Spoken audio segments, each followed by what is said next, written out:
ആമേൻ. Praise Lord. തുടർമാനമായിട്ട് നാം ഇന്ന് 1 കൊരിന്ത്യർ അതിൻ്റെ 16-ാം അധ്യായത്തിൻ്റെ 10 മുതലുള്ള വാക്യങ്ങളാണ് നാം ഇന്ന് ചിന്തിക്കുവാനായിട്ട് പോകുന്നത്.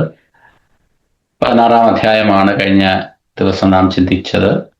ഇപ്പോൾ 3 കാര്യങ്ങളാണ് 16-ാം അധ്യായത്തിൽ, അതിനെ 3ആയിട്ട് ഡിവൈഡ് ചെയ്താൽ 3 കാര്യങ്ങളാണ് 16-ാമത്തെ അധ്യായത്തിൽ നാം കാണുന്നത്. ഒന്ന്, ദൈവസഭയ്ക്ക് 3 സോഴ്സസ്. ഒന്ന്, ധനം, പൈസ, മണി, how to manage money.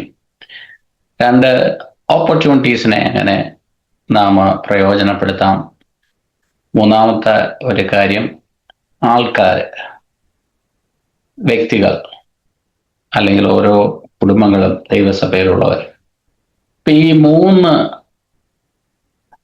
ഇനവേ actually 3 gifts ആണ്, 3 ദാനങ്ങളാണ് ദൈവസഭയ്ക്കുള്ളത്, 3 റിസോഴ്സസ് ആണ് ദൈവസഭയ്ക്കുള്ളത്. അപ്പൊ ഇതിനെ നാം എങ്ങനെ മാനേജ് ചെയ്യുന്നു എന്നുള്ളത് കാര്യം, നമ്മളെ ഓരോരുത്തരെയും ദൈവം വിളിച്ചിരിക്കുന്നത് സ്റ്റുവാർഡായിട്ടാണ്. അപ്പൊ ഇതിൻ്റെ ഒരു സ്റ്റുവാർഡ്ഷിപ്പ് വളരെ ഇമ്പോർട്ടൻ്റ് ആയിട്ടുള്ളൊരു കാര്യമാണ്. അപ്പൊ പൈസ ദൈവസഭയ്ക്ക് ദൈവത്തിൻ്റെ പരിശുദ്ധാത്മാവ് പലരുടെയും ഹൃദയത്തിലൊക്കെ പ്രേരിപ്പിച്ച് നൽകുന്നത്, അതിനെ പ്രോപ്പറായിട്ട് മാനേജ് ചെയ്യണം. അതിനകത്തൊരു ട്രാൻസ്പെറൻസി ഉണ്ടായിരിക്കണം. രണ്ടാമത്, ദൈവം നമുക്ക് വേണ്ടിയിട്ട് തുറക്കുന്ന വാതിലുകൾ, അതിനു വേണ്ടിയിട്ട് കാത്തിരിക്കുന്ന ഒരു കൂട്ടമായിരിക്കണം ദൈവസഭ. നമ്മൾ ഓരോരുത്തരുടെയും അത് വലിയൊരു റെസ്പോൺസിബിലിറ്റിയാണ്. എല്ലാ ദിവസങ്ങളും ഒരുപോലെയല്ല, എല്ലാ സീസൺസും ഒരുപോലെയല്ല. ചില സമയങ്ങളിൽ വാതിലുകൾ നമ്മുടെ മുമ്പിൽ അടയാറുണ്ട്. എന്നാൽ ദൈവജനം അത് മനസ്സിലാക്കണം, അതിനെ ഓർത്ത് നാം പ്രാർത്ഥിക്കണം. അപ്പോൾ വാതിലുകൾ തുറക്കുമ്പോൾ അതിനെ അതിൻ്റെ പൂർണ്ണ എഫക്റ്റീവ്നെസ്സോടുകൂടെ നമുക്ക് പ്രയോജനപ്പെടുത്തുവാനായിട്ട് കഴിയും.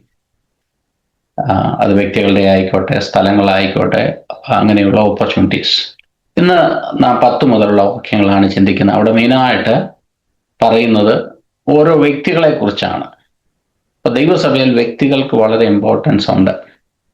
ഞാൻ ഈ ഭാഗം ചിന്തിച്ചപ്പോൾ ഞാൻ കണ്ട ഒരു കാര്യം, ഓരോരുത്തരെയും വ്യത്യസ്തരായിട്ടാണ് ദൈവം ലീഡ് ചെയ്യുന്നത്, അല്ലെങ്കിൽ ഓരോരുത്തരെയും മാനേജ് ചെയ്യുവാനായിട്ട് പൗലോസ് പറയുന്നത്. ഓരോരുത്തരെയും കുറിച്ച്, ആ വ്യക്തികളെ അറിഞ്ഞ്, അവരുടെ ക്യാരക്ടർ അറിഞ്ഞ്, അവരുടെ പേഴ്സണാലിറ്റീസ് അറിഞ്ഞ്, അവരെയൊക്കെ ഉൾക്കൊണ്ട് അവരെയൊക്കെ ദൈവസഭയിൽ പ്രയോജനമായിട്ട് തീരണം.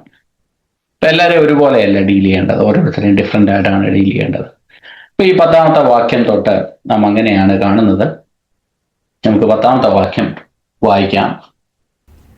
വായിച്ചാട്ടെ. തിമോത്തിയോസ് വന്നാൽ അവൻ നിങ്ങളുടെ ഇടയിൽ നിർഭയനായിരിക്കാൻ നോക്കുവിൻ. എന്നെ പോലെ തന്നെ അവൻ കർത്താവിന്റെ വേല ചെയ്യുന്നുവല്ലോ. ആദ്യം തിമോത്തിയോസിനെ കുറിച്ചാണ് പറയുന്നത്. തിമോത്തിയോസ് വന്നാൽ അവൻ എങ്ങനെയുള്ള അവനെ എങ്ങനെയാ കാര്യം, തിമോത്തിയോസിനെ കുറിച്ച് നമ്മൾ അവിടെ കാണുന്നത് തനിക്ക് അല്പം ഭയമുണ്ട്, യങ്ങായിട്ടുള്ള ഒരു ശുശ്രൂഷകനാണ്. അപ്പോൾ തിമോത്തിയോസിനെ കുറിച്ച് പൗലോസ് 2 വാക്ക് എഴുതുന്നത്, അവൻ വരുമ്പോൾ എന്തോ ചെയ്യണം, അവൻ യങ് വർക്കർ ആണെങ്കിൽ പോലും നിങ്ങൾ അവനെ ഭയപ്പെടുത്താതെ. കാര്യം അതിൻ്റെ ഒരു ബാക്ക്ഗ്രൗണ്ട് നോക്കിയാൽ പൗലോസിന് അവിടെ കുറേ എതിരാളികളുണ്ടെന്നൊക്കെ നമുക്ക് ആദ്യ അധ്യായങ്ങളിൽ നിന്ന് പഠിക്കുവാനായിട്ട് കഴിയും. ഇത് തിമോത്തിയോസ് വരുമ്പോൾ അവനൊരു ഭയത്തിന് കാരണമായി തീരരുത്, അവനൊരു ബുദ്ധിമുട്ടിന് കാരണമായിട്ട് തീരരുത്. അതുകൊണ്ട് അവനെ വളരെ സൗമ്യതയോടുകൂടെ നിങ്ങൾ കൈക്കൊള്ളണം. അതിന് കാരണം, he should minister there without fear. The work of the Lord, Timotheus labor in same gospel work as Paul. അപ്പോൾ എന്നെ കൈക്കൊള്ളുന്നത് പോലെ, as I also do, his ministry share the apostles' heart and calling. അപ്പോൾ പൗലോസിനോട് ചേർന്ന് നിന്ന് ശുശ്രൂഷിക്കുന്ന ഒരു ദൈവദാസനാണ്. ഇതെന്ത് ദൈവസഭകളിലാണെങ്കിലും ചില പ്രിയപ്പെട്ടവർക്കൊക്കെ വന്നു കഴിഞ്ഞാൽ ആരാധനയ്ക്ക് അവിടെ ശുശ്രൂഷിക്കുവാൻ കഴിയാത്ത സാഹചര്യങ്ങൾ പല ചർച്ചസിലും ഉണ്ട്. കാര്യം അവിടുത്തെ മൂപ്പന്മാരായിരിക്കാം, ലീഡേഴ്സ് ആയിരിക്കാം, വ്യക്തികളായിരിക്കാം. അങ്ങനെയുള്ളൊരു സാഹചര്യം ഒരിക്കലും ദൈവസഭയിൽ ഉണ്ടാക്കരുത്. ദൈവദാസനെ ദൈവിക നിയോഗത്താൽ ഒരു സഭകളിലാക്കിയിട്ടുണ്ടെങ്കിൽ അദ്ദേഹത്തിന് അവിടെ ശുശ്രൂഷിക്കുവാനുള്ള ഒരു സ്വാതന്ത്ര്യവും അതിനുള്ള ഒരു അറ്റ്മോസ്ഫിയറും അവിടെ ഉണ്ടാക്കി കൊടുക്കണം. ഇവിടെ പൗലോസ് തീമോത്തിയോസിനെ കുറിച്ച് അറിഞ്ഞിരിക്കുന്ന കാര്യം തൻ്റെ നീഡ് എന്താണ്, തൻ്റെ ആ പേഴ്സണാലിറ്റിയെ നിങ്ങൾ കൺസിഡർ ചെയ്യണം എന്നുള്ളതാണ് ഭാഗത്തിൽ കാണുന്നത്. 12ാമത്തെ വാക്യം. സഹോദരനായ അപ്പൊല്ലോസിന്റെ കാര്യമോ, അവൻ സഹോദരന്മാരോടുകൂടി നിങ്ങളുടെ അടുക്കൽ വരേണമെന്ന് ഞാൻ അവനോട് വളരെ അപേക്ഷിച്ചുവെങ്കിലും ഇപ്പോൾ വരുവാൻ അവന് ഒട്ടും മനസ്സായില്ല. അവസരം കിട്ടിയാൽ അവൻ വരും. ഇവിടെ 3 സഹോദരന്മാർ അവിടെ വന്നു. പൗലോസിന് കത്ത് കൈമാറുന്നതായിട്ടൊക്കെ നമുക്കറിയാം. ആ സഹോദരന്മാരോട് കൂടെ അപ്പൊല്ലോസിനെയും കൂടെ കൊരിന്ത്യ സഭയിലേക്ക് അയക്കണമെന്ന് പൗലോസിന് വളരെ ആഗ്രഹമുണ്ടായിരുന്നു. എങ്കിലും അവന് ഇപ്പോൾ മനസ്സായില്ല. അൺവില്ലിങ് അറ്റ് ദിസ് ടൈം. ഇവിടെ 1-2 കാര്യങ്ങൾ ചിന്തിക്കണം. ഇവിടെ നമുക്ക് 1-ാമത്തെ അധ്യായം നാം പഠിക്കുമ്പോൾ ഒരു കാര്യം മനസ്സിലാക്കാം. അവിടെ ദൈവസഭയിൽ ഉണ്ടായ ഒരു വിഭജനം, ദൈവസഭയിൽ ഉണ്ടായ ഡിവിഷന് അപ്പൊല്ലോസും ഒരു കാരണക്കാരനായിരുന്നുവെന്ന് നമുക്ക് അതിനകത്ത് മനസ്സിലാക്കാം. അല്ലെങ്കിൽ അപ്പൊല്ലോസിനോട് ചേർന്നാൽ അപ്പൊല്ലോസിന്റെ പക്ഷക്കാർ ആ ദൈവസഭയിൽ ഉണ്ടായിരുന്നെന്നൊക്കെ നമുക്ക് തുടർന്ന് അതിന്റെ പ്രാരംഭ അധ്യായങ്ങളിൽ നിന്ന് മനസ്സിലാക്കാം. ഇതൊക്കെ ആണെങ്കിലും പൗലോസ് പറയുകയാണ്, അപ്പൊല്ലോസ് പിന്നെയും ആ സഭയിൽ വരുന്നതിന് എനിക്ക് സന്തോഷമേ ഉള്ളൂ. ഞാൻ അവനോട് അപേക്ഷിച്ചു, എന്നാൽ അവന് മനസ്സായില്ല. ഇപ്പോഴും മനസ്സായില്ല. എപ്പോഴെങ്കിലും അവന് സമയം കിട്ടുമ്പോൾ ആ സഭയിൽ വരട്ടെ എന്ന് പൗലോസ് പറയുന്നു. തൻ്റെ ഈ സഭയിൽ നിന്ന് അല്ലെങ്കിൽ ഒരു ഡിവിഷന് കാരണമായ ഒരു വ്യക്തിയെ കുറിച്ചുള്ള തൻ്റെ ആ ഒരു അപ്രോച്ച് വളരെ ചിന്തിക്കേണ്ട ഒരു കാര്യമാണ്. എങ്കിൽ പോലും തന്നെ തള്ളിക്കളയാതെ തന്നെ ചേർത്ത് നിർത്തുന്ന ഒരു അപ്പോസ്തലന്റെ ഹൃദയം അവിടെ നമുക്ക് കാണാം. അവിടെ ഒരു ബ്രദർഹുഡ് പൗലോസ് കാണിക്കുന്നത് കാണാം. എന്ന് പറയുമ്പോൾ തന്നെ അതിൻ്റെ ചേർന്നുള്ള വാക്യങ്ങളും കൂടെ പൗലോസ് ചേർന്ന് പറയുന്നുണ്ട്. 13ാമത്തെ വാക്യം. പലപ്പോഴും നമ്മുടെ ബൈബിളിൽ ഈ 12 കഴിഞ്ഞതിന് ശേഷം ഒരു സബ് ഹെഡിങ് കൊടുത്തിരിക്കുന്നത് കൊണ്ട് പലപ്പോഴും നാം അവിടെ വെച്ച് ഫുൾ സ്റ്റോപ്പ് ഇട്ടിട്ടാണ് 13ാമത്തെ അധ്യായം 13ാമത്തെ വാക്യം വായിക്കുന്നത്. എന്നാൽ അപ്പൊല്ലോസിനോടുള്ള ബന്ധത്തിൽ തന്നെയാണ് ഈ 13ാമത്തെ വാക്യവും. ദൈവസഭയിൽ ഒരു ഇൻ ജനറൽ ആയിട്ടാണ് താൻ പറഞ്ഞിരിക്കുന്നതെങ്കിലും അപ്പോസ്തലൻ ഈ അപ്പൊല്ലോസിന്റെ അവിടെ ഉണ്ടായ ഒരു ഡിവിഷനോട് ചേർന്നിട്ട്, അപ്പൊല്ലോസ് മാത്രമല്ല മറ്റ് പലരും അവിടെ ഒരു ഡിവിഷന് കാരണമായിട്ട് തീർന്നു, അവരെ എല്ലാം കൂടെ ചേർത്തിട്ടാണ് 13ാമത്തെ വാക്യത്തിൽ എന്നാൽ ദൈവസഭയോട് പറയുകയാണ്, നിങ്ങൾ ഉണർന്നിരിപ്പീൻ, വിശ്വാസത്തിൽ നിലനിൽപ്പീൻ, പുരുഷത്വം കാണിപ്പീൻ, ശക്തിപ്പെടുവീൻ. അങ്ങനെയുള്ള 4 കാര്യങ്ങൾ അവിടെ പറയുന്നുണ്ട്. Watchful, stand fast in the faith, be brave, B strong എന്നുള്ള 4 കാര്യങ്ങളാണ് സഭ അവിടെ ഓർമ്മിപ്പിക്കുന്ന ഒരു കാര്യം. അപ്പൊ ഈ ദൈവസഭയില് വാച്ച്ഫുൾ ആയിരിക്കണം എന്നുള്ളൊരു കാര്യം നമ്മൾ പലപ്പോഴും ഈ വാച്ച് ആൻഡ് പ്രെയർ എന്ന് നമ്മൾ പറയാറുണ്ട്. പക്ഷെ നമ്മുടെ ലൈഫിൽ എത്രത്തോളം നമ്മൾ ഈ വാച്ച്ഫുൾ ആണ്, ഈ സ്പിരിച്വൽ കാര്യങ്ങളിൽ വാച്ച്ഫുൾ ആയിരിക്കണം എന്നുള്ള കാര്യം ഓർമ്മിപ്പിക്കുന്നു. നമ്മുടെ സഭകളിൽ കേൾക്കുന്ന ദൈവവചനത്തിൽ നാം വാച്ച്ഫുൾ ആയിരിക്കണം. അത് ദൈവവചനത്തോട് നാം ചേർത്ത് ചിന്തിക്കണം. ആവേശത്തിലും ഇമോഷണലിലും ഒക്കെ കേൾക്കുന്നതൊന്നും എടുക്കാതെ അത് എല്ലാം തള്ളിക്കളയണമെന്നല്ല ഞാൻ പറഞ്ഞ, അത് ദൈവസഭയോ ദൈവവചനത്തോട് ചേർന്ന് നിൽക്കുന്ന ഒരാലോചനയാണോ പഠിപ്പീരാണോ എന്നുള്ളത് നാം എപ്പോഴും വിവേചിക്കണം. അവിടെ പറയുന്നു ബി വാച്ച്ഫുൾ. അപ്പൊല്ലോസിന്റെ കാര്യം പറഞ്ഞാലോ എന്ന് പറഞ്ഞതിന് ശേഷം തുടർന്ന് ഇമ്മീഡിയറ്റ് ആയിട്ട് പൗലോസ് പറയാണ് ബി വാച്ച്ഫുൾ. ആര് നിങ്ങളുടെ സഭയിൽ വന്ന് പ്രസംഗിച്ചാലും, ഏത് പ്രവചനം നിങ്ങൾ കേട്ടാലും, ഏത് പ്രവാചകൻ നിങ്ങളുടെ സഭയിൽ വന്നാലും എല്ലാം ദൈവസഭയോട് പറയാനുള്ളത് ഇതാണ്, നിങ്ങളുടെ റെസ്പോൺസിബിലിറ്റിയാണ് be watchful. Praise the lord. നിങ്ങൾ ഇതൊക്കെ ഒരുപാട് കേൾക്കും. ഈ കാലഘട്ടത്തിൽ പണ്ടൊക്കെ സഭകളിൽ വന്ന് മാത്രമേ നമ്മൾ ഈ ദൈവവചനം കേൾക്കത്തുള്ളായിരുന്നു. ഇന്ന് ഇഷ്ടം പോലെ യൂട്യൂബ് ചാനലുകളാണ്, ഇഷ്ടം പോലെ മെസ്സേജസ് ആണ്, ഇഷ്ടം പോലെ ഈവൻ ഈ ടി വിയിലൊക്കെ കേൾക്കുന്ന ഇഷ്ടം പോലെയാണ്.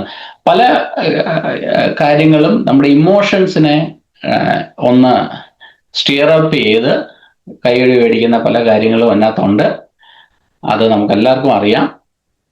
എന്നാലും നാം ദൈവവചനത്തിലും ദൈവവചനത്തിന്റെ അടിസ്ഥാനത്തിലും ആ ദൈവവചനത്തിന്റെ ആ ഒരു രീതിയിലുമാണ് എടുക്കുന്നത്. കാര്യം പല മെസ്സേജസ് ഞാൻ കേട്ടപ്പോൾ വളരെ ഫേമസ് ആയിട്ടുള്ള, അല്ലെങ്കിൽ ഈ ഈ ടി വിയിലൊക്കെ കാണുന്ന ഇപ്പോൾ കുറെ റീൽസുകളൊക്കെ കേൾക്കാറുണ്ടല്ലോ, പലതും കേൾക്കുന്നത് ഈ ഒരു ദൈവവചനത്തോട് ചേർന്ന് നിൽക്കുന്ന കാര്യമല്ല, ദൈവസഭകളിൽ ഭിന്നത ഉണ്ടാക്കുന്ന കാര്യങ്ങളാണ്.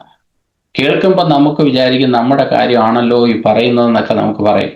ഓരോ ഉദാഹരണം, ഞാൻ ആ ഉദാഹരണത്തിലോട്ടൊന്നും കയറുന്നില്ല, എങ്കിലും അങ്ങനെയുള്ള ഒരു കാലഘട്ടത്തിലാണ് നാം ജീവിക്കുന്നത്. അപ്പോൾ തന്നെ ദൈവസഭയും എപ്പോഴും ബി വാച്ച്ഫുൾ, ബി വിജിലന്റ്. നിങ്ങൾക്ക് വ്യക്തിപരമായി ദൈവവചനം പഠനം ഉണ്ടായിരിക്കണം. നിങ്ങൾ ദൈവവചനം പഠിക്കാത്ത ഒരാൾ, എൻ്റെ ഒരു അഭിപ്രായത്തിൽ യൂട്യൂബ് കാണുകയേ ചെയ്യരുത്. ദൈവവചനം പഠിക്കാത്ത ഒരാൾ മെസ്സേജ് കേൾക്കുകയേ ചെയ്യരുത്. ദൈവവചനം പഠിക്കുന്ന ഒരു വ്യക്തി ആയിരിക്കണം നിങ്ങൾ മെസ്സേജ് കേൾക്കണം. അല്ലെങ്കിൽ നിങ്ങൾ ഈ കംപ്ലീറ്റ് വേറൊരു ഡയറക്ഷനിലോട്ട് തന്നെ പോകും. എന്തിനാ ഇത്ര എംഫസൈസ് ചെയ്ത് പറഞ്ഞിട്ട് എനിക്ക് ആരോടും ഒരു പിണക്കോ വിഷമോ ഒന്നും ഉണ്ടായിട്ടല്ല പറയുന്നതിന്റെ കാരണം അതുപോലെ വ്യക്തികൾ, സഭകൾ തെറ്റിപ്പോയിക്കൊണ്ടിരിക്കുന്നു. ദൈവവചനം നമ്മുടെ മുമ്പിൽ ഓഫർ ചെയ്യുന്ന, അല്ലെങ്കിൽ കർത്താവുമായിട്ടുള്ള ഒരു ബന്ധം, അത് ഓരോ ദിവസവും നമ്മുടെ പേഴ്സണലായിട്ടുള്ള ലൈഫിലാണ് അത് ഡെവലപ്പായിട്ട് വരേണ്ടത്. പേഴ്സണലായിട്ട് ദൈവവുമായിട്ടുള്ള റിലേഷനിലാണ് അത് ഡെവലപ്പായിട്ട് വരേണ്ടത്. അതങ്ങനെ തന്നെ ആകാമോ. നിങ്ങളുടെ ടി വി ചാനലുകളിലോ യൂട്യൂബ് മെസ്സേജസോ ഇതൊക്കെ കേൾക്കുന്നത് നല്ലതാണ്. അങ്ങനെ കർത്താവുമായിട്ടുള്ള ബന്ധത്തിലും സ്നേഹത്തിലും നമ്മളെ കൊണ്ടുവഴിക്കുന്ന, അല്ലെങ്കിൽ നമ്മളെ അടുപ്പിക്കുന്ന മെസ്സേജസ് ഒക്കെ കേൾക്കുന്നത് നല്ലതാണ്. പക്ഷെ അതിലുപരിയായി നമ്മളെ ഇളക്കി വിടുന്ന, അല്ലെ നമ്മളെ കംഫർട്ട് ചെയ്യുന്ന പല മെസ്സേജസും മറ്റൊരു ഡയറക്ഷനിലേക്ക് നമ്മളെ ചെന്ന് എത്തിക്കുവാനായിട്ട് ഇടയാകും. അതുകൊണ്ട് തന്നെ ബി വാച്ച്ഫുൾ. നമ്മുടെ എപ്പോഴും നിങ്ങളുടെ എല്ലാം വചനത്തിൽ അണ്ടർലൈൻ ചെയ്യേണ്ട ഒരു കാര്യം, ബി വാച്ച്ഫുൾ. ഈ വാച്ച്ഫുൾ അല്ലാത്ത ഒരാൾക്ക് സ്റ്റാൻഡ് ഫേം ആവാൻ പറ്റത്തില്ല. ഈ faith, B stand firm in the faith എന്ന് പറയുമ്പോൾ, വാച്ച്ഫുൾ അല്ലെങ്കിൽ ഏതാ വിശ്വസിക്കേണ്ടതെന്ന് അറിഞ്ഞുകൂടാങ്കിൽ പിന്നെ എങ്ങനെയാ ഈ സ്റ്റാൻഡ് ഫേം ആവുന്നത്? പിന്നെ കേൾക്കുന്നതും കാണുന്നതും ഒക്കെ അങ്ങ് വിശ്വസിക്കാൻ തുടങ്ങിക്കഴിഞ്ഞാൽ പ്രയോജനമില്ല. ഫസ്റ്റ് തിങ് നമ്മുടെ ജീവിതത്തിൽ, ഫസ്റ്റ് പ്രയോറിറ്റി നമ്മുടെ ജീവിതത്തിൽ വേണ്ടത് ബി വാച്ച്ഫുൾ. നമ്മളെ കേൾക്കുന്നതോ, അന്നേരം ഈ ബി വാച്ച്ഫുൾ ആകുമ്പോൾ നമുക്ക് ഓരോ കാര്യങ്ങൾ കേൾക്കുമ്പോൾ, ഓരോ മെസ്സേജിന്റെ ഡയറക്ഷൻ പോകുന്ന കാണുമ്പോൾ തന്നെ നമുക്ക് മനസ്സിലാകും കർത്താവുമായിട്ട് നമ്മളെ അടുപ്പിക്കുന്ന, അല്ലെ ആ വിശ്വാസമാണോ നാം കേൾക്കുന്നത്, അതിനകത്ത് നമ്മളെ ഉറപ്പിക്കുന്ന മെസ്സേജാണോ. So be watchful. രണ്ടാമത്തെ കാര്യമാണ് പറയുന്നത്, stand firm in the faith. ഒരു കാര്യം, വാച്ച്ഫുൾ ആയിരിക്കുന്ന ആൾക്കാർക്ക് തെറ്റുകൾ കാണുമ്പോൾ അവരതിലേക്ക് ചാഞ്ഞു പോകാതെ ആ ഒരു വിശ്വാസത്തിൽ ഉറപ്പുള്ളതായിരിക്കും. ഇങ്ങനെ വിശ്വാസത്തിൽ ഉറച്ചു നിൽക്കുമ്പോൾ എന്തൊക്കെ സംഭവിക്കും? പലതരത്തിലുള്ള പ്രശ്നങ്ങളുണ്ടാകും. നിങ്ങൾ ഒറ്റപ്പെടുവാനായിട്ട് ഇടയാകും. നിങ്ങളുടെ കുടുംബത്തിൽ ഒറ്റപ്പെടുവാനായിട്ട് ഇടയാകും. ഈവൻ ദൈവസഭയിൽ നിങ്ങൾ ഒറ്റപ്പെടുവാനായിട്ട് ഇടയാകും. കൂട്ടുവിശ്വാസികളുടെ ഇടയിൽ നിങ്ങൾ ഒറ്റപ്പെടുവാനായിട്ട് ഇടയാകും. ദൈവദാസന്മാരുടെ ഇടയിൽ ഒറ്റപ്പെടുവാനായിട്ട് ഇടയാകും. അപ്പോഴാണ് പൗലോസ് പറയുന്നത് ബി കറേജസ്. പിന്നെ അവസാനമായിട്ട് പറയാണ് be strong, be brave, act courageously. തെറ്റിനെ തെറ്റെന്ന് പറയുവാനായിട്ട് കാണിക്കുന്ന ഒരു ധൈര്യം. അല്ലെങ്കിൽ പലപ്പോഴും വിചാരിക്കും നമുക്ക് എന്തിനാ ഈ പ്രശ്നങ്ങൾ, എന്തെങ്കിലുമൊക്കെ പറഞ്ഞിട്ട് പോട്ടെ. അങ്ങനെ പലരും മൗനം പാലിച്ചത് കൊണ്ടാണ് ഒരുപക്ഷെ നമ്മുടെ സഭകളൊക്കെ ഇനി ഒരവസ്ഥയിലേക്ക് വരുവാനായിട്ടിടയായത്. അങ്ങനെ പറയേണ്ടവർ പലരും മൗനമായത് കൊണ്ടാണ് ഇന്ന് തെറ്റായ ഒരു ഡയറക്ഷനിലേക്ക്. ഇന്ന് ആ കാര്യത്തിൽ ആർക്കെങ്കിലും സംശയം ഉണ്ടെങ്കിൽ നിങ്ങൾ പിന്നെയും ദൈവവചനം വായിക്കണമെന്നുള്ളതാണ് എൻ്റെ അഭിപ്രായം. സഭകൾ പലതും തെറ്റിപ്പോയെന്നുള്ളത് ഒരു വാസ്തവമായ സത്യമാണ്. അത് ഇനിയും മനസ്സിലാക്കുന്നില്ലെങ്കിൽ നിങ്ങളുടെ അകത്തെ കണ്ണ് തുറക്കാനായിട്ട് പ്രാർത്ഥിക്കുക. അങ്ങനെ സഭകൾ തെറ്റിപ്പോയിക്കൊണ്ടിരിക്കുന്നു. ഒരുപാട് സഭകൾ, മേജർ ചർച്ചസ് ഒക്കെ അതിൻ്റെ ഡയറക്ഷനിൽ നിന്ന് മാറി. പ്രാർത്ഥനയുണ്ടോ എന്ന് ചോദിച്ചാൽ പ്രാർത്ഥനയുണ്ട്, ഉപവാസം ഉണ്ടോ എന്ന് ചോദിച്ചാൽ ഉപവാസമുണ്ട്, സ്നാനമുണ്ട്, എല്ലാം ഉണ്ട്. പക്ഷെ ആ ദൈവവചനത്തിലല്ല എന്നുള്ള ഒരു സത്യമാണ്. അതൊക്കെ നമ്മൾ ഇവിടുന്ന് പറഞ്ഞിട്ട് പ്രത്യേകിച്ച് കാര്യമൊന്നുമില്ല. പറയേണ്ടവർ പറയേണ്ട സമയത്ത് പറയാതിരുന്നത് കൊണ്ട് ഇന്ന് പലരും ഡയറക്ഷൻ മാറിപ്പോകുവാനായിട്ടിടയായി. ദൈവവചനം വളരെ ശക്തിയായിട്ട് പ്രസംഗിക്കപ്പെടേണ്ട നാളുകളാണിത്. അങ്ങനെ നിൽക്കുമ്പോൾ ഉണ്ടാകുന്ന വിഷയങ്ങളുടെ നടുവിലാണ് പൗലോസ് ഇവിടെ പറയുന്നത് ബി സ്ട്രോങ്, ബി സ്ട്രോങ്. നിങ്ങളുടെ എല്ലാ ട്രയൽസിലും ഈ വിഷയങ്ങളിലൂടെയൊക്കെ നിങ്ങൾ പോകുമ്പോൾ നിങ്ങൾക്ക് ഒരുപാട് ട്രയൽസ് ഉണ്ടാകും. ഈ ട്രയൽസിലൊന്നും നിങ്ങൾ തളർന്നു പോകാതെ ബി സ്ട്രോങ്. പുരുഷത്വം കാണിപ്പീൻ എന്ന് പല വേർഷനിലും നമ്മൾ കാണുവാനായിട്ട് കഴിയും. എന്നാൽ അവിടെ ഉറച്ചു നിൽപ്പീൻ. ഇതോട് ചേർന്ന് പറയുന്ന മറ്റൊരു കാര്യം, ഇതൊക്കെ ആണെങ്കിലും 14ാമത്തെ വാക്യമാണ് വളരെ ഇമ്പോർട്ടൻ്റ് ആയിട്ടുള്ളൊരു കാര്യം. എന്താണ് 14ാമത്തെ വാക്യത്തിൽ നാം കാണുന്നത്? Let all be done in love. ഈ ആവേശമൊക്കെ കാണിച്ചാലും സ്നേഹത്തിലല്ല ഇത് ചെയ്യുന്നെങ്കിൽ ഇതിനകത്ത് ഒരു പ്രയോജനവുമില്ല. കൊരിന്ത്യർ ലേഖനം 13ാം അധ്യായത്തിൽ സ്നേഹത്തെക്കുറിച്ച് നാം ആഴത്തിൽ നാം പഠിച്ചതുകൊണ്ട് നമ്മൾ അതിനെക്കുറിച്ച് നമ്മൾ ഇനി ആ ഒരു ഭാഗത്തേക്ക് പോകുന്നില്ല. നമ്മളൊന്നുകൂടെ ചിന്തിക്കണം, വായിക്കണം. ഈ കറക്ഷൻസും കാര്യങ്ങളും ഒക്കെ ചെയ്യുമ്പോൾ നമ്മൾ സ്നേഹത്തിൽ ചെയ്യുവാനായിട്ട്, ഈ സ്നേഹത്തിൽ ചെയ്യുക എന്ന് പറയുമ്പോൾ വളരെ തെറ്റിദ്ധരിക്കപ്പെടരുത്. കാര്യം ഈ സ്നേഹം ഉള്ളിടത്താണ് ചിലപ്പോൾ മുറിവുകൾ ഉണ്ടാകുന്നത്. കാര്യം സ്നേഹമില്ലാത്ത ഒരാൾ തെറ്റിപ്പോയി കഴിഞ്ഞാൽ, സ്നേഹമില്ലാത്ത ഒരാളാണെങ്കിൽ അതിനെക്കുറിച്ച് മൈൻഡ് ചെയ്യാറില്ല. അദ്ദേഹത്തിന്റെ മനസ്സിൽ പറഞ്ഞാലും അവരെ കറക്റ്റ് ചെയ്യാനായിട്ട് ശ്രമിക്കാറില്ല. ഇപ്പൊ ഈ പലരും കറക്റ്റ് ചെയ്യുന്നത് അവർക്ക് സ്നേഹം ഉണ്ടായതുകൊണ്ടാണ്. അപ്പൊ ഈ കറക്റ്റ് ചെയ്യുന്നവരെ പലപ്പോഴും നമ്മൾ തെറ്റിദ്ധരിക്കാറുണ്ട്. കാര്യം അവര് നമ്മുടെ ശത്രുക്കളായി മാറും. എന്നിട്ട് കറക്റ്റ് ചെയ്യാത്തവര് നമ്മൾ തെറ്റിപ്പോകുമ്പോൾ അതിനകത്തേക്ക് നമ്മളെ പ്രോത്സാഹിപ്പിക്കുന്ന ആൾക്കാർ നമ്മളെ മിത്രങ്ങളുമായി പോകാറുണ്ട്. കാര്യം അവർ നമ്മളെ അതിനകത്തോട്ട് പ്രോത്സാഹിപ്പിക്കുന്നത് നമ്മൾ തെറ്റിപ്പോയാലോ കർത്താവിൽ അകന്നു പോയാലോ അവർക്ക് യാതൊരു കൺസേണും ഇല്ലാത്തത് കൊണ്ടാണ് അവർ ഈ കാര്യത്തിലൊന്നും നമ്മളെ വഴക്ക് പറയാത്ത അല്ലെങ്കിൽ ഉപദേശിക്കാത്ത. നമ്മുടെ കുഞ്ഞുങ്ങൾ തെറ്റിപ്പോകുമ്പോൾ നമ്മൾ ആരും മൗനമായിട്ടിരിക്കത്തില്ല. അല്ലെങ്കിൽ ഇന്ന് നടക്കുന്ന ലോകത്തിൻ്റെതായ വഴികളിലൊക്കെ നമ്മുടെ കുഞ്ഞുങ്ങൾ പോകുമ്പോൾ നമ്മൾ കൺസേൺഡ് ആയിരിക്കും. നമ്മൾ അവരെ വഴക്ക് പറയുക, അവരെ കറക്റ്റ് ചെയ്യുക, അവരെ ഡിസിപ്ലിൻ ചെയ്യും. ഇതൊക്കെ ചെയ്യുന്നത് എന്തുകൊണ്ടാണ് ചെയ്യുന്നത്? നമ്മുടെ അകത്ത് അവരോടുള്ള സ്നേഹം ഉണ്ടായതുകൊണ്ടാണ്. മറ്റ് പല പിള്ളേരുടെ അടുത്ത് നമ്മൾ ചെയ്യാത്തതൊക്കെ നമ്മുടെ കുഞ്ഞുങ്ങളുടെ അടുത്ത് നാം ചെയ്യുന്നത് സ്നേഹം ഉണ്ടായതുകൊണ്ടാണ്. പൗലോസ് ഇവിടെ ഓർമ്മിപ്പിക്കുന്നു, നിങ്ങൾ ഈ കാര്യങ്ങളൊക്കെ ചെയ്യുന്നത് ദൈവസഭയോട് നിങ്ങളുടെ സ്നേഹത്തിൽ ഈ കാര്യങ്ങളൊക്കെ ചെയ്യുവാനായിട്ട് ഇടയാകട്ടെ. Let all be done in love. സ്നേഹത്തിൽ ചെയ്യുവാൻ നമ്മളെ കൊണ്ട് കഴിയട്ടെ. 15ാമത്തെ വാക്യം. സഹോദരന്മാരെ, സ്തേഫനാസിന്റെ കുടുംബം അഖായയിലെ ആദ്യ ഫലമെന്നും അവർ വിശുദ്ധന്മാരുടെ ശുശ്രൂഷയ്ക്ക് തങ്ങളെ തന്നെ ഏൽപ്പിച്ചിരിക്കുന്നു എന്നും നിങ്ങൾ അറിയുന്നുവല്ലോ. ഇങ്ങനെയുള്ളവർക്കും അവരോടുകൂടെ പ്രവർത്തിക്കുകയും അധ്വാനിക്കുകയും ചെയ്യുന്ന ഏവനും നിങ്ങളും കീഴ്പ്പെട്ടിരിക്കണമെന്ന് ഞാൻ നിങ്ങളെ പ്രബോധിപ്പിക്കുന്നു.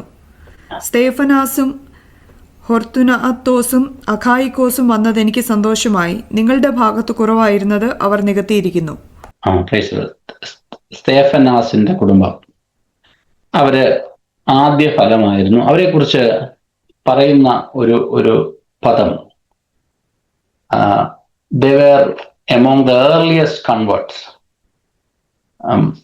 ആ സമൂഹത്തില് അവിടെ അവരായിരുന്നു ആദ്യമായിട്ട് കൺവേർട്ടഡ് ആയിട്ട്, അല്ലെങ്കിൽ ആദ്യമായിട്ട് ഈ മാർഗത്തിലേക്ക് വന്നത്. അവർക്ക് ഇമ്പോർട്ടൻസ് ഉണ്ടോയെന്ന് ചോദിച്ചാൽ ഉണ്ട്. കാര്യം അവർ മറ്റാരെയും കണ്ടു വന്നതല്ല. കർത്താവിലുള്ള വിശ്വാസത്തിൽ, അവരുടെ ആ കർത്താവിലുള്ള സ്നേഹത്തിൽ മറ്റാരും ഇല്ലാത്ത സമയത്ത് ഇതിനു വേണ്ടിയിട്ട് ചുവടുകൾ വെച്ച ഈ പ്രിയപ്പെട്ടവർ, അവരെ പൗലോസ് എടുത്തു പറയുന്നത് നമുക്ക് കാണാനായിട്ട് കഴിയും. അവരെക്കുറിച്ച് പറയുന്ന മറ്റൊരു കാര്യം, അവർ first fruit of Achaia, but at the same time they have devoted themselves to the ministry of saints. Our personal life, they were devoted, they gave themselves only to serve the saints. Praise the Lord.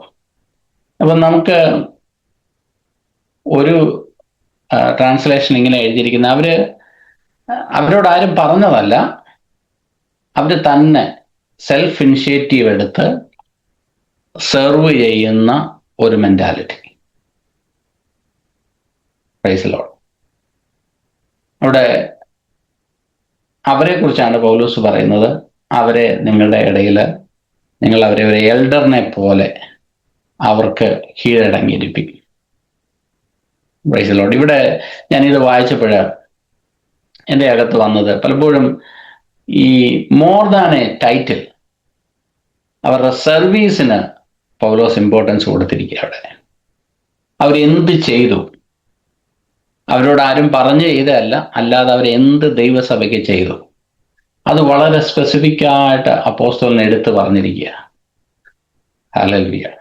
അവർ സഭയിൽ ആരായിരുന്നു എന്നുള്ളതൊന്നും അല്ല പ്രധാനം. അവര് they devoted themselves to the ministry of the saints. Praise the lord. നമ്മളെക്കുറിച്ച് അങ്ങനെ ഒന്ന് എഴുതിയാൽ, നമ്മളെക്കുറിച്ച് അങ്ങനെ ഒന്ന് എഴുതണമെങ്കിൽ എന്ത് എഴുതുമെന്നുള്ളൊരു കാര്യം നിങ്ങൾ ഓരോരുത്തരും നിങ്ങളെക്കുറിച്ച് ചിന്തിക്കുക. Price the Lord. ഇന്ന് കൂടുതലും ടൈറ്റിൽസിന് വേണ്ടിയിട്ട്, പൊസിഷൻസിന് വേണ്ടിയിട്ട് ഒരുപാട് ബദ്ധപ്പാടുകളൊക്കെ നാം ഇന്ന് പലപ്പോഴും ദൈവസഭയിൽ കാണാറുണ്ട്. എന്നാൽ ഈ ടൈറ്റിൽസിനെല്ലാം ഉപരിയായിട്ട് നമ്മൾ ദൈവസഭയ്ക്ക് വേണ്ടിയിട്ട് എന്ത് ചെയ്തു എന്ന് എഴുതിയാൽ, ഹല്ലേലൂയ, അങ്ങനെ ഒരു ലേഖനം എഴുതുമ്പോൾ നമ്മളെക്കുറിച്ച് എന്ത് എഴുതുമെന്നൊന്ന് നമ്മളെ തന്നെ ഒന്ന് ശോധന ചെയ്ത് നോക്കിയാൽ നമുക്ക് മനസ്സിലാകും നമ്മൾ എവിടെ നിൽക്കുന്നു എന്നുള്ളത്. ഇങ്ങനെയുള്ളവർക്കും അവരോടുകൂടെ പ്രവർത്തിക്കുകയും അധ്വാനിക്കുകയും ചെയ്യുന്ന ഏവനും, ഇവിടെ എഴുതിയിരിക്കുന്നു, പ്രവർത്തിക്കുകയും അധ്വാനിക്കുകയും ചെയ്യുന്ന everyone who works recognise all who labour in the gospel. Hallelujah. ഇവിടെ നോട്ടീസിൽ പേര് വരുന്ന ആൾക്കാരെ കുറിച്ചല്ല ഇവിടെ പറയുന്നത്. അവര് ദൈവ സന്നിധിയിൽ എത്രത്തോളം അധ്വാനിച്ചു, എത്രത്തോളം സാക്രിഫിഷ്യലി അവർ ദൈവത്തിന് വേണ്ടിയിട്ട് നിന്നു. പലപ്പോഴും അതൊന്നും ആരും കാണാറില്ലായിരിക്കും. പക്ഷെ ഇവിടെ പൗലോസ് പറയാണ്, ഞാൻ ഈ കാര്യങ്ങളെല്ലാം ശ്രദ്ധിക്കുകയും അറിയുകയും അതിനെക്കുറിച്ച് മനസ്സിലാക്കുകയൊക്കെ ചെയ്തു. അപ്പോൾ ഇവിടെ വേറൊരു കാര്യം കൂടെ കാണാം. Leadership through labour. Authority in the church is earned not by ambition or by toil, but those who work, labor alongside the apostles deserve the glad recognition. അപ്പോസ്തലന്മാരുടെ, കർത്താവിന്റെ ദാസന്മാരോടുകൂടെ സിൻസിയറായിട്ട് വേല ചെയ്തവർക്കാണ് റെക്കഗ്നിഷൻ വേണ്ടത്. ഇലക്ഷനിൽ നിന്ന് ജയിച്ചവർക്കല്ല റെക്കഗ്നിഷൻ കൊടുക്കേണ്ടത്. പകരമായിട്ട് സിൻസിയറായിട്ട് കർത്താവിനോടുകൂടെ വേല ചെയ്തവർക്കാണ്. അതിന് ചിലപ്പോൾ വർഷങ്ങളെടുക്കുമായിരിക്കും, പക്ഷെ അതാണ് യഥാർത്ഥമായിട്ട് നിലനിൽക്കുന്നത്. അപ്പോസ്തലനായ പൗലോസ് അതിനെ വളരെ വ്യക്തമായിട്ട് ഇവിടെ എഴുതി കാണിക്കുന്നു. നമ്മൾ സ്വർഗത്തിൽ ചെന്നാലും നിങ്ങൾ ഇന്ന ജനറൽ സെക്രട്ടറി ആയിരുന്നോ പ്രസിഡന്റ് ആയിരുന്നോ എന്നൊന്നും അല്ല നോക്കുന്നത്. ഇവിടെ നിങ്ങൾ ചെയ്ത വേലകൾ, ഇവിടെ ചെയ്ത കാര്യങ്ങൾ, സാക്രിഫിഷ്യലി നിങ്ങളുടെ ലൈഫിന് നിങ്ങൾ സ്പെൻഡ് ചെയ്തത്, സാക്രിഫിഷ്യലി നിങ്ങളിട്ട എഫേർട്ട്, നിങ്ങളുടെ ടൈം അതിനു വേണ്ടിയിട്ട് മാറ്റിവെച്ചത്, ഇതൊക്കെ നമ്മുടെ കർത്താവ് എത്രത്തോളം ഇതിനെ റെക്കഗ്നൈസ് ചെയ്യുമെന്നുള്ള കാര്യവും പൗലോസ് ഇവിടെ ഓർമ്മിപ്പിക്കുന്നു. അപ്പൊ ഇതിനെക്കുറിച്ചൊക്കെ വളരെ ഡീറ്റെയിൽ ആയിട്ട് എഴുതിയിരിക്കുന്നത് ചുമ്മാതല്ല. ആ ദൈവസഭയും ആ ഒരു കൾച്ചറിലേക്ക് മാറണം. ടൈറ്റിൽ കൾച്ചറിൽ നിന്ന് നമ്മൾ ഈ സാക്രിഫിഷ്യലായിട്ട് കർത്താവിന് വേണ്ടിയിട്ട് വേല ചെയ്യുന്നവരെ റെക്കഗ്നൈസ് ചെയ്യുന്ന ഒരു കൾച്ചറിലേക്ക് മാറണം. അത് നമ്മൾ റീൽസും യൂട്യൂബും സോഷ്യൽ മീഡിയസും ഒക്കെ വെച്ച് ഓരോരുത്തര് അവരെ തന്നെ ഞങ്ങളത് ചെയ്തു ഇത് ചെയ്തു എന്നൊക്കെ പറയുന്നവരുണ്ട്. ആ ഒരു കൾച്ചറിനെ കുറിച്ചല്ല പറയുന്നത്. സാക്രിഫിഷ്യലായിട്ട് ആരും കാണുന്നില്ലയോ എന്നുള്ളതൊന്നും അല്ല വിഷയം. അവർക്ക് വേണ്ടിയിട്ട് സിൻസിയറായിട്ട് വേല ചെയ്യുന്നവരെ കുറിച്ച് പൗലോസ് ഇവിടെ പറയുന്നു. 17-ാമത്തെ വാക്യം 3 സഹോദരന്മാരെ കുറിച്ച് ഇവിടെ പറയുന്നു. അവരെ കുറിച്ച് പറയുന്നു, അവർ വന്നത് എനിക്ക് സന്തോഷമായി. കാരണം എന്താണെന്ന് ചോദിച്ചാൽ, ഇവരായിരിക്കണം ഈ കത്തുമായിട്ട്, ഇവരുടെ ചോദ്യങ്ങളുള്ള കത്തുമായിട്ട് പൗലോസിന്റെ അടുക്കൽ വന്നത്. അവരെക്കുറിച്ച് പറയുന്നു, അവർ വന്നത് എനിക്ക് സന്തോഷമായി. നിങ്ങളുടെ ഭാഗത്തുള്ള കുറവായിരിക്കുന്നത് അവര് നികത്തിയല്ല. കാര്യം നിങ്ങൾ ചർച്ചിനെ റെപ്രസെന്റേറ്റ് ചെയ്തിട്ടാണ് ഒരു 3 പേരും വന്നത്. ഹല്ലേലൂയ. അവിടെ ഒരു അപ്പോസ്തലന്റെ ഹൃദയം നമുക്ക് എത്ര കാണുവാനായിട്ട് കഴിയും. സഹോദരന്മാരെ കാണുന്നതും അവരുമായിട്ട് ടൈം സ്പെൻഡ് ചെയ്യുന്നതും ഒക്കെ വളരെ ആശ്വാസം നൽകുന്ന ഒരു കാര്യമാണ്. അതുകൊണ്ടാണ് 18-ാമത്തെ വാക്യത്തിൽ എഴുതിയിരിക്കുന്ന ഒരു പദം, they refreshed my spirit. അവർ എന്റെ മനസ്സും നിങ്ങളുടെ മനസ്സും തണുപ്പിച്ചുവല്ലോ, ഇങ്ങനെയുള്ളവരെ മാനിച്ചുകൊള്ളുവിൻ. അപ്പൊ ഈ മനസ്സ് തണുപ്പിക്കുന്നവരെ മാനിച്ചുകൊള്ളുവിൻ. ഇപ്പൊ പൗലോസ് വളരെ എത്ര കൃത്യമായിട്ടാണ് പറയുന്നത് ഈ സഭയിൽ ആരെയൊക്കെയാണ് മാനിക്കേണ്ടത്, സഭയിൽ ആർക്കൊക്കെയാണ് കീഴ്പ്പെട്ടിരിക്കേണ്ടത്, ആൾക്കാരെ എങ്ങനെ കെയർ ചെയ്യണം, ഇച്ചിരി ഭയമുള്ള പ്രായത്തിൽ ചെറുപ്പമായ തീമോത്തിയെ എങ്ങനെ ഹാൻഡിൽ ചെയ്യണം, അപ്പൊല്ലോസ് വരുവാണെങ്കിൽ എന്തൊക്കെ കാര്യങ്ങൾ നിങ്ങൾ കെയർഫുൾ ആയിരിക്കണം. Praise Lord, hallelujah. ഈ മനസ്സ് തണുപ്പിക്കുന്നവരെ കുറിച്ച് പറഞ്ഞിരിക്കുന്നത്, മനസ്സ് തണുപ്പിക്കുന്നവരെ പറയുന്നു അവരെ മാനിച്ചുകൊള്ളുക. ഹല്ലേലൂയ. എനിക്ക് തോന്നുന്നു ദൈവസഭകളിലൊക്കെ വേക്കൻസി ഉള്ള ഒരു പോസ്റ്റാണ് മനസ്സ് തണുപ്പിക്കുന്ന ആൾക്കാർ. അവരെ എത്ര കിട്ടിയാലും എടുക്കാനായിട്ട് സഭകളൊക്കെ റെഡി ആയിരിക്കും. അതുകൊണ്ട് ഹല്ലേലൂയ, നമ്മുടെയൊക്കെ ജീവിതത്തിൽ നമ്മൾ മനസ്സ് തണുപ്പിക്കുന്നവരായിട്ട് തീരട്ടെ. അത് ഭയങ്കര അനുഗ്രഹമാണ്, സഭകൾക്ക് അനുഗ്രഹമാണ്, ദൈവദാസന്മാർക്ക് അനുഗ്രഹമാണ്, ശുശ്രൂഷയ്ക്ക് അനുഗ്രഹമാണ്. ദൈവം അതിനായിട്ട് നമ്മളെ ഓരോരുത്തരെയും സഹായിക്കട്ടെ. 19-ാമത്തെ വാക്യത്തില്, ആസിയയിലെ സഭകൾ നിങ്ങളെ വന്ദനം ചെയ്യുന്നു. അക്വിലാവും പ്രിസ്കയും അവരുടെ ഭവനത്തിലെ സഭയോടുകൂടെ കർത്താവിൽ നിങ്ങളെ വളരെ വന്ദനം ചെയ്യുന്നു. അക്വിലാവും പ്രിസ്കയും അവരെ കുറിച്ച് പറയുന്നു. അവരുടെ ഒരു പ്രത്യേകത എന്ന് പറഞ്ഞാൽ അവരാണ് ഈ കുടുംബത്തിലെ സഭായോഗം ആദ്യം ആരംഭിച്ചതെന്ന് തോന്നുന്നു. അവർ എവിടെ ചെന്നാലും അവർക്കൊരു സഭായോഗം അവരുടെ ഭവനത്തിൽ അവരാരംഭിക്കാറുണ്ട്. ഒരു വ്യത്യസ്ത മിനിസ്ട്രിയാണ് ഈ കുടുംബത്തെക്കുറിച്ച് കാണുന്നത്. ഈ സഹോദരൻ ഈ കപ്പിൾസ് എവിടെ ചെന്നാലും അവരുടെ ഭവനത്തിൽ ഒരു സഭയുണ്ട്. അപ്പം പൗലോസ് അവരെയും അവരുടെ വന്ദനവും കൂടെ ഈ കൊരിന്ത്യ സഭയിൽ അറിയിക്കുന്നു. നമുക്ക് കഴിഞ്ഞ അപ്പോസ്തല പ്രവൃത്തികൾ 18-ാം അധ്യായമൊക്കെ നാം വായിച്ചല്ലോ ഈ അധ്യായത്തിന്റെ തുടക്കത്തിൽ. അപ്പോൾ അവരും പൗലോസിന്റെ കൂടെ ഉണ്ടായിരുന്നു തുടക്കകാലത്ത്. അപ്പോൾ അവരുടെ വന്ദനവും പൗലോസ് അറിയിക്കുന്നു. സകല സഹോദരന്മാരും നിങ്ങളെ വന്ദനം ചെയ്യുന്നു, വിശുദ്ധ ചുംബനത്താൽ അന്യോന്യം വന്ദനം ചെയ്യുവിൻ. 20-ാമത്തെ വാക്യം. ചർച്ചസ് ഇൻ ഏഷ്യ, പിന്നെ churches in there house and on body across miles, എല്ലാ സഹോദരന്മാരും എല്ലാ സഭകളും നിങ്ങളെ വന്ദനം ചെയ്യുന്നു. അപ്പൊ ഇതൊരു ദൈവസഭയുടെ ഒരു വലിയ കണക്ഷൻസ്, അങ്ങോട്ടും ഇങ്ങോട്ടും ഒക്കെ ഉള്ള ദൈവസഭകളുടെ വലിയൊരു കണക്ഷൻസ് അവിടെ പൗലോസ് കാണിക്കുന്നു. അതിന്റെ 20 അവിടെ മറ്റൊരു കാര്യം കൂടെ പറയുന്നു. Greet one another. അന്നത്തെ ഒരു ആൾക്കാരെ ഗ്രീറ്റ് ചെയ്യുമ്പോൾ അവരെ ഹഗ് ചെയ്തിട്ട് അവർ ഗ്രീറ്റ് ചെയ്യുന്ന ഒരു കൾച്ചറായിരുന്നു അന്നത്തെ. അത് വെച്ചിട്ടാണ് അവർ പറയുന്നത് വിശുദ്ധ ചുംബനത്താൽ അന്യോന്യം വന്ദനം ചെയ്യും, നമ്മൾ കർത്തൃമേശയിലൊക്കെ ചെയ്യുന്നത് പോലെ. എന്നാൽ അന്നത്തെ കാലത്ത് സഹോദരന്മാരെ വന്ദനം ചെയ്യുന്നത് വിശുദ്ധ ചുംബനത്താലാണ്. അത് ആ ഒരു ബേസിലാണ് പൗലോസ് അങ്ങനെ എഴുതിയിരിക്കുന്നത്. നിങ്ങൾ അന്യോന്യം വിശുദ്ധ ചുംബനത്താൽ അന്യോന്യം വന്ദനം ചെയ്യുക. 21-ാമത്തെ വാക്യത്തിൽ അതിന്റെ ലാസ്റ്റ് സല്യൂട്ടേഷൻ ആൻഡ് ബെനഡിക്ഷൻ പറയുമ്പോൾ പൗലോസ് പറയുന്നത് എൻ്റെ കയ്യാൽ വന്ദനം എഴുതിയിരിക്കുന്നത്. ഇതിന്റെ അവസാനം ഇതെല്ലാം വായിച്ചു നോക്കി, അല്ലെങ്കിൽ ഇതിന്റെ അവസാനം പൗലോസ് തൻ്റെ കൈപ്പടയിൽ അതിനകത്തൊരു ഉപ്പ് സൈൻ ചെയ്യുന്നതാണ് ഇവിടെ കാണുന്നത്. എൻ്റെ കയ്യാൽ നിങ്ങളെ വന്ദനം ചെയ്യുന്നു. അപ്പൊ ഈ ലേഖനങ്ങളുടെ എല്ലാം അതൊരു ഒതന്റിസിറ്റിയാണ്. അതിന്റെ ലാസ്റ്റ് പൗലോസ് എൻ്റെ കയ്യാൽ നിങ്ങളെ വന്ദനം ചെയ്യുന്നു എന്ന് പറയുന്നത്. അതിന്റെ 22-ാമത്തെ വാക്യം